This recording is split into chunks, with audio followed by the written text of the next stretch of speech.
วัดบ้านหนองจัวขึ้นกับเมืองเรามาแขวงสลาน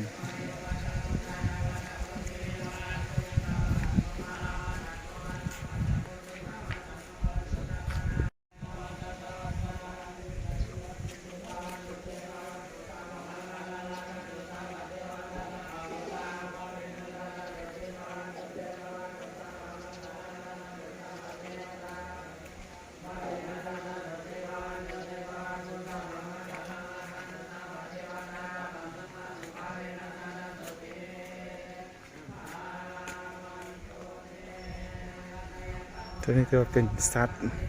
อุปางของสัตว์ต่างๆกระต่าย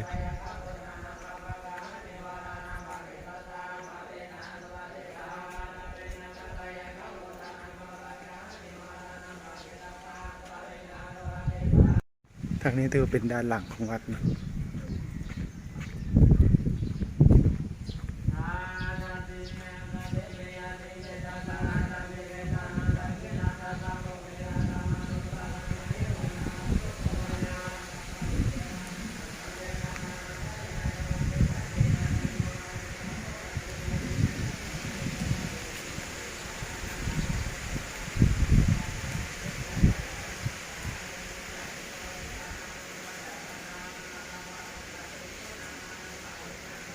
ที่นี่จะเป็นรูปแนวทางศาสตร์ในการจัดตั้ง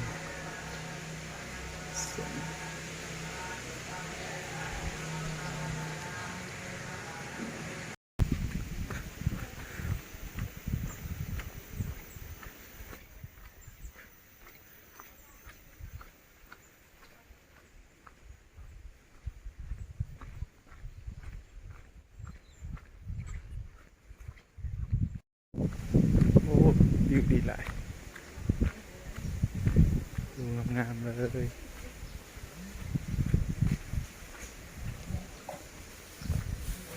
เกิดแล้วปะ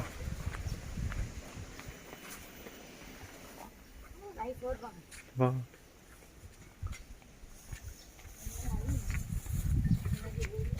เด็กเงยย่างไปทำรังเกือบป่าโอ้ป่าหลายเนาะพี่ไพนิเซียพรสวัสดี ตอนนี้เขาอยู่ไซพอดแนว พรเซนแนลตอนนี้เขากำลังสิลงมาเกือบป่าตอนนี้เขากำลังที่ลงเสือป่าเนาะนี่นะ เกือบแล้วป่ะโอ้ป่าหลายนี่จะป่านี่ตามธรรมชาติเลยนะธรรมชาติเลยนะอันนี้ก็เป็นหนองที่ว่าอุดมสมบูรณ์ใจแล้วก็ทำธรรมชาติไปขอเนี่ยอีกคนนึงนะ ไม่ขอเมียเนาะโอ้ป่าหลายแท้หลายแท้ทำร่างไหลเข้ามาที่ป่านี่นะหลายเนาะ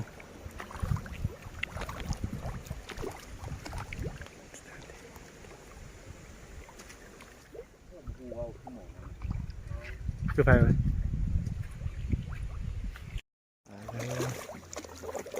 หลายแท้ป่า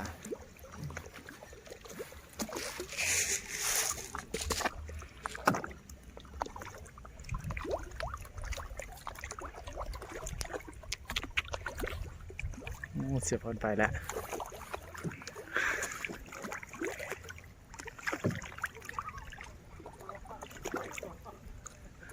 ลองเฮือ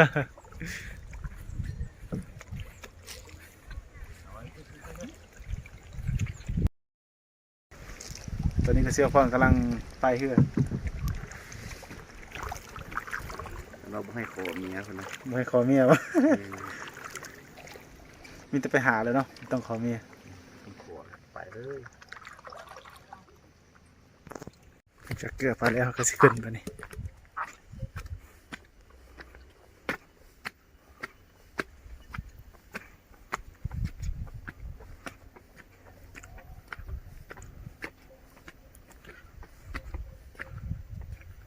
เดียมงตาดเนาะ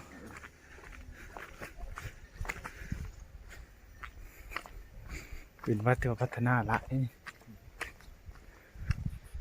ทรัพย์สถานที่ท่องเที่ยวเนาะพัฒนาเลย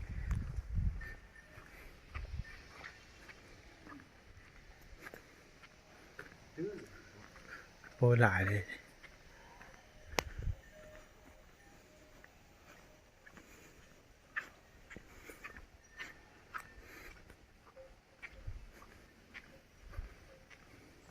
ตัวนี้สิเป็นหอไม่ดูคนละหอไม่ดูดู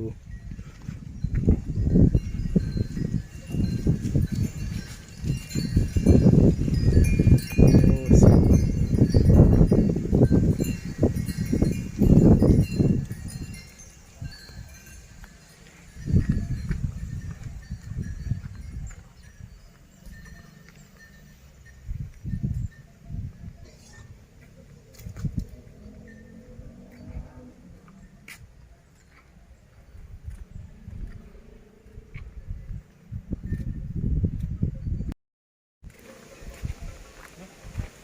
บอกลงข้างบนมีน้ำไหลลงมาทีเดียวมันลงอีก นำบ่ ธรรมดามันต้องไหลลงน้ำมันหินมันลงพื้นไปกัน แม่นเลยมานี่ครับบ่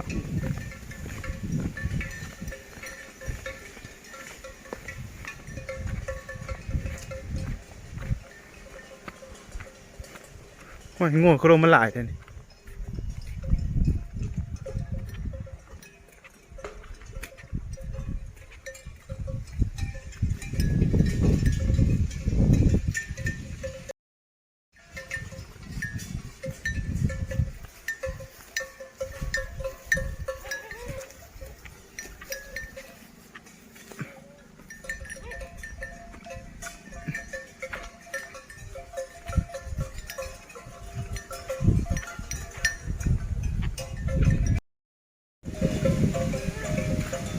ครัวอาริยาซาซีเป็นขัวเนาะตัวเป็นวัดเป็นสถานที่ติดพันกับธรรมศาสตร์เลยเกิดเป็นกำลังสร้างในเนื้อที่ 6,000 ตารางเมตร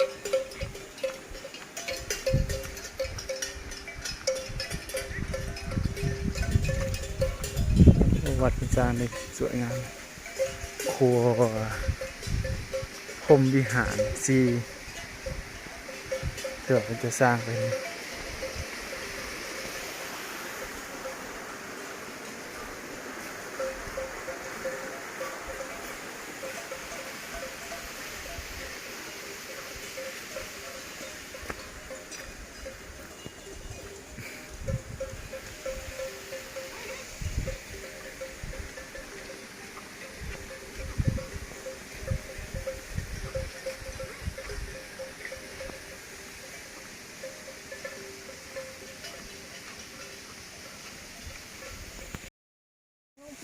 เป็นปูถวายดียังให้สุดเลยเนาะเปิดให้ยังเบิ่งส้มเบิ่งเลยแม่นนั่นแหละโอ้ตัวนี้เป็นลายซื้อผู้เป็นถวายดินโอ้คันใดเทวโลก85 คันยาว30 เมตรว้าว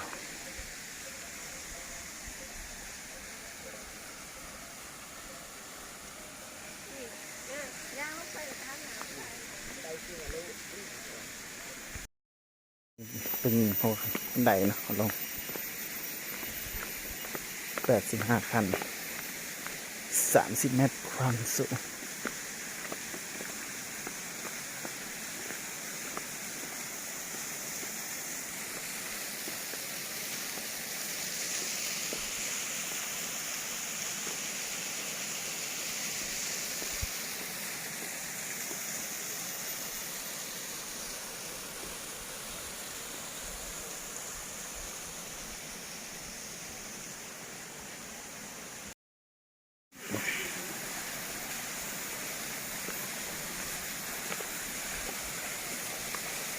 ครัวตนะ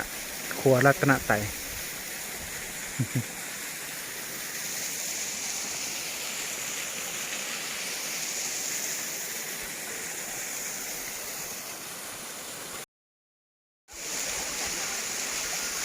ก็ไปเบิ่งน้ำบ่ไปเบิ่งแล้วบ่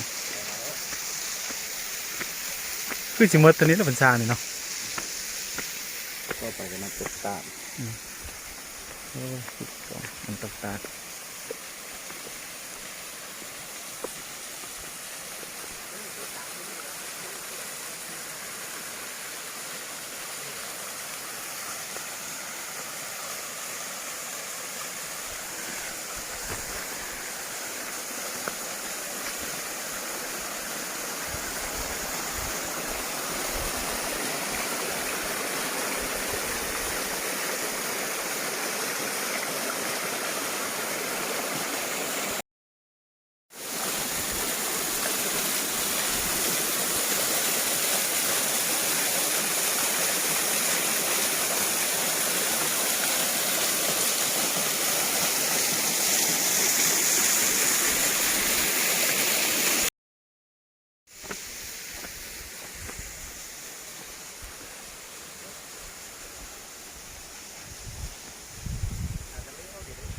ฮะ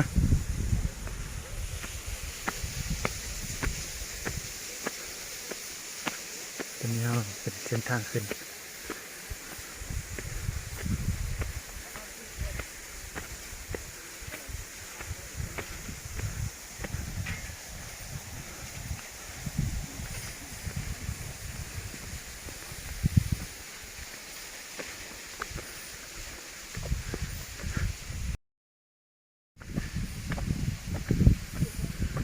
คันใดมนุษย์ศาสตร์โลก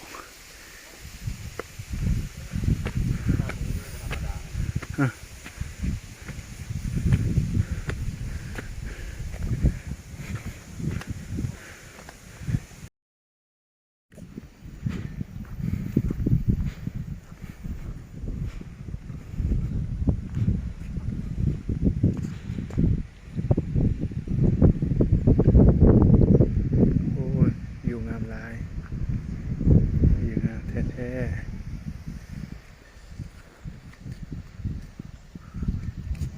ตอนนี้เชี่ยวเขากำลังตั้งใจท้าย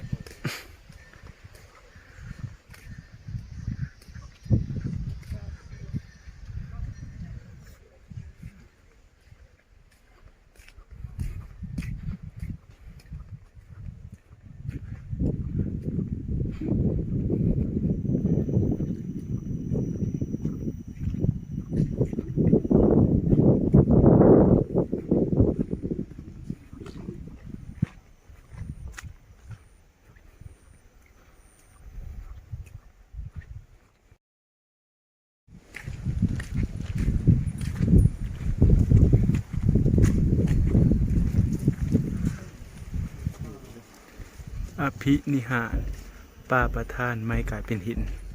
ไม้กลายเป็นหินที่นี่เนาะ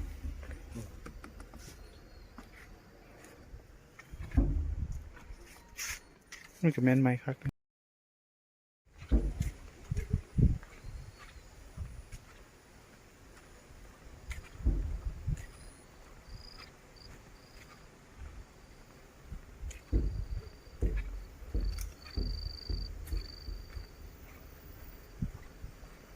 ตัวนี้เป็นสถานที่ละ